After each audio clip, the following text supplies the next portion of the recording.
बिस्मिल्लाहिर्रहमानिर्रहीम। अज़ीज़ तलबा व तालिबात, अस्सलामु अलैकुम व रहमतुल्लाहि व बरकातुहू।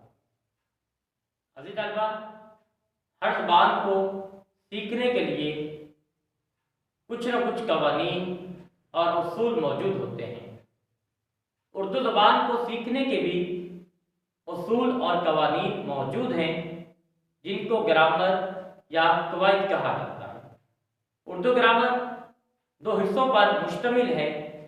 एक को सरफ कहा जाता है, जबकि दूसरे हिस्से को नहव कहा जाता है। एक हिस्से को सरफ जबकि दूसरे हिस्से को नहव कहा जाता है। हम जब पूरी की पूरी ग्रामर पढ़ेंगे तो बुनियाद ये दो हिस्से ही होंगे, सरफ या नहव। सरफ कवायद का वो हिस्सा है जिसमें मुफर्रद अल्फाज से बहस की जाती है।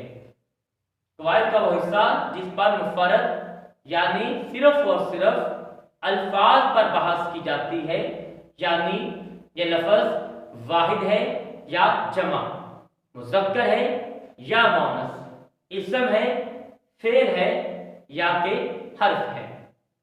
हमने समझा उर्दू ज़बान अदब को सीखने के लिए जो कवानीन और ज़वाबित हैं उनको कवायद कहा जाता है।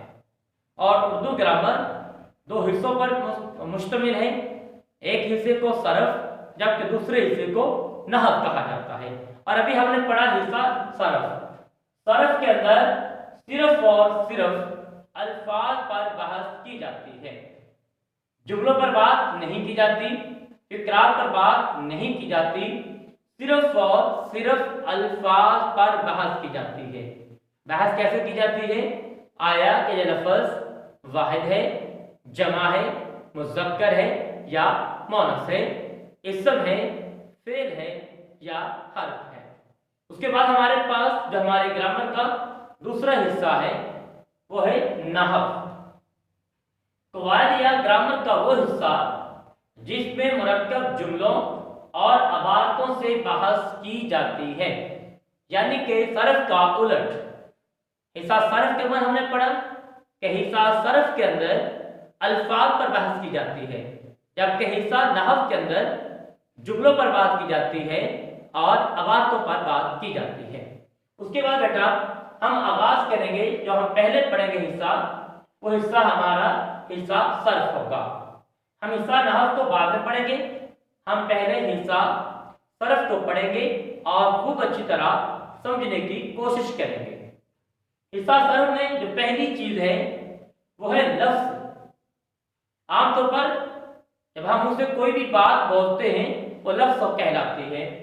इंसान अपनी जुबान से जो कुछ बोलता है उसे लफ्ज कहा जाता है।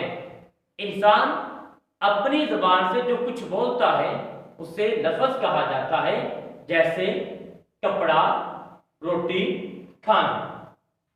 अभी तलबा हमने पढ़ा हमारी जुबान को समझने के लिए जो उसूल हैं, जो कानून हैं, उनको ग्रामर कहा जाता है या कवायद कहा जाता है। तो फिर हमने देखा कि हमारी ग्रामर के दो बड़े हिस्से हैं। एक को सरफ कहा जाता है, दूसरे को नहव कहा जाता है। सरफ के अंदर अल्फाज पर बहस की जाती है, जबकि नहव के अंदर जुमलों पर बात की जाती है। फिर हमने हिस्सा सरफ का आगाज किया। हिस्सा सरफ के अंदर पहली चीज लफ्ज है। इंसान अपनी जुबान से जो कुछ बोलता है उससे लफ्ज कहा जाता है, जैसे कपड़ा, रोटी, खाना। उसके बाद बेटा लफ्ज की किस्में हमने पढ़ा। सरफ का पहला हिस्सा, पहली चीज सरफ के अंदर क्या थी? लफ्ज। फिर लफ्ज की किस्में या अक़साम। लफ्ज की दो अक़साम हैं, दो किस्में हैं, लफ्ज़ मौजू, लफ्ज़ मुहम्मल। लफ्ज़ मौजू और लफ्ज़ मुहम्मल। ये लफ्ज़ क्या था? ये लफ्ज़ था हिस्सा सरफ की पहली चीज। हिस्सा सरफ पहली चीज हमने पढ़ी लफ्ज़, फिर लफ्ज़ की दो अक़साम, दो किस्में, लफ्ज़ मौजू और लफ्ज़ मुहम्मल। फिर हम लफ्ज़ मौजू और लफ्ज़ मुहम्मल की आगे तारीफ पढ़ेंगे। पहले लफ्ज़ मौजू की, वह लफ्ज़ जिसकी कुछ माने हो।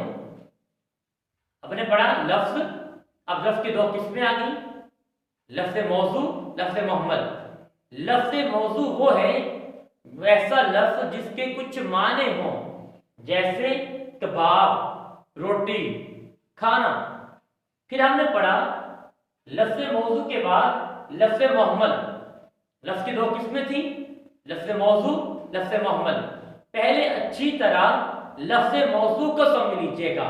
लफ्ज़ मौजू वो है ऐसा लफ्ज़ जिसके कुछ माने होंगे, जैसे रोटी, कपड़ा, मकान, घर।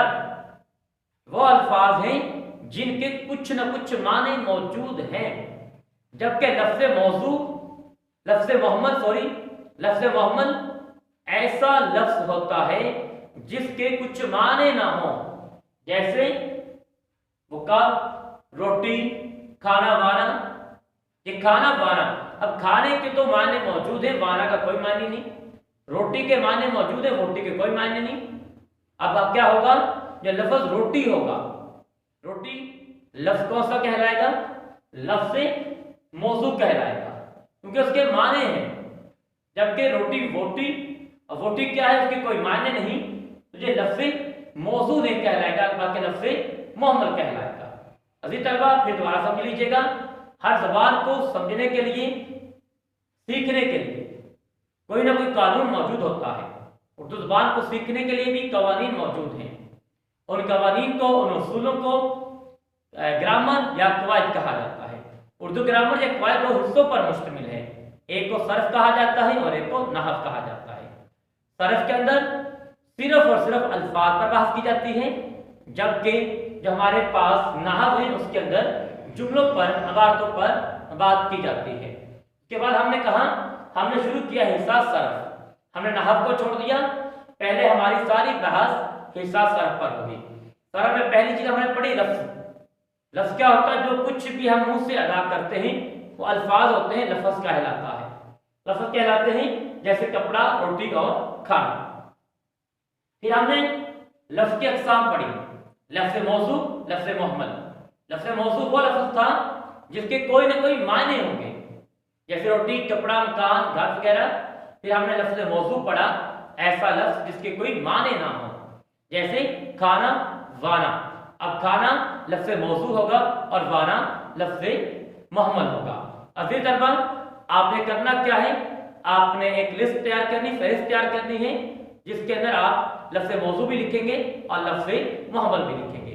आज आपने ये बात सीख लेनी है कि लफ्ज़ मौजू क्या है, लफ्ज़ मुहम्मल क्या है। आपके लफ्ज़ मौजू पर पूरी महारत हो और लफ्ज़ मौजू भी, मुहम्मल भी आप अच्छी तरह जानते हो। उसके बाद बेटा लफ्ज़ मौजू के अक़साम।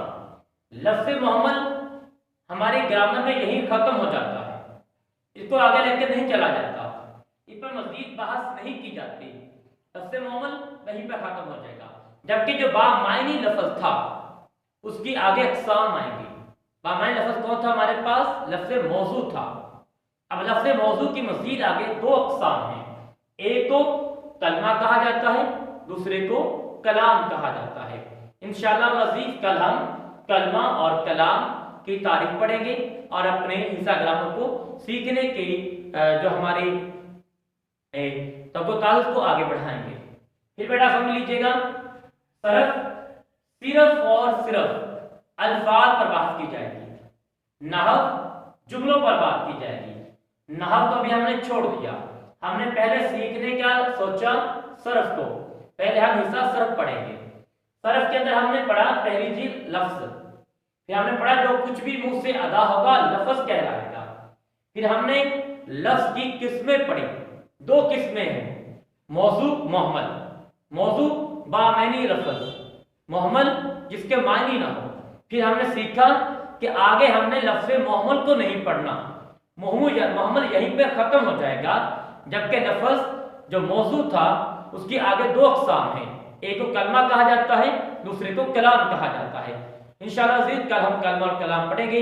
अज़ीज़ तलबा अपना ख्याल रखिएगा। अल्लाह सुब्हानहू व तआला हम सब पर करम फरमाए। अल्लाह सुब्हानहू व तआला आप सब का हम नासिर हो। फी मानिल्लाह। अस्सलाम वालेकुम।